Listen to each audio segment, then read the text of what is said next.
ఇప్పుడు కంపెనీలో ఓ వస్తువు 30 రూపాయలకు తయారైతుందంటే కస్టమర్ చేతికి వచ్చేసరికి 40 రూపాయలు అవుతుంది.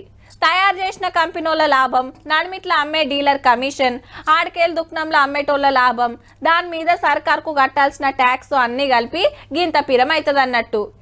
ఏ వస్తువు మీదనైనా 100కి 5 10 పన్ను కట్టుడు మామూలే. కానీ అమెరికా చైనా నడుమ పన్నుల యుద్ధం పుట్టిందబ్బా. నువ్వు 10 గుంజితే నేను 20 గుంజుతాన్నట్టే అయ్యింది. ఇక చైనాలో అమెరికాలో ఏదైనా వస్తువు అమ్ముకోవాలంటే దాని రేట్ కంటే ట్యాక్స్ ఎక్కువ పడుతుంది. మళ్ళా అంటే 100 రూపాయల వస్తువుకు 104 రూపాయల పన్నేసిండు ట్రంప్ సారు. ఈ రెండు దేశాలకు ఎప్పటి సందో పడదాయే. ఇన్నొద్దులు చైనా వస్తువుల మీద 100కి 20 రూపాయల ట్యాక్స్ ఉంటే మొన్ననే ఇంకో 34 కలిపి ఏకదమ్న 54 పెంచి పడేసింది అమెరికా. ఇక అల్లుకుంటారా మా దేశంలో మీరు అమ్ముకోవాలంటే మీరుగిన ఇంకో 34 రూపాయల పన్ను ఎక్కువ కట్టాలని రూల్స్ మార్చింది చైనా. గంతే ట్రంప్ సార్కు సర్రున పెరిగినట్టుంది బీపీ.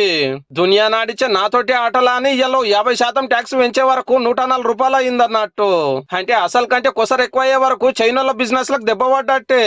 అయినా మేము తగ్గేదేలే, చూసుకుందామంటే చూసుకుందాం అని అంటున్నాడు జిన్పింగ్ సారు. మాకేం ఫరక్ పడది, అమెరికా తోటి కొట్లాడే అతాలు మా తానున్నాయి అనబట్టే. అంతేకాదు మన దేశాన్ని పిలుస్తున్నాడు, ఇద్దరం కలిసి గల సంగతి చూద్దామని.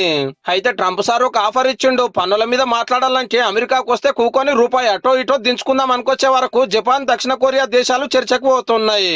మరి చైనా పోతుందో లేదో గానీ ఈ రెండు పెద్ద దేశాల పగ పన్నుల పంచాయతీ పుణ్యాన దునియా స్టాక్ మార్కెట్లు మొత్తం షేక్ కాబట్టి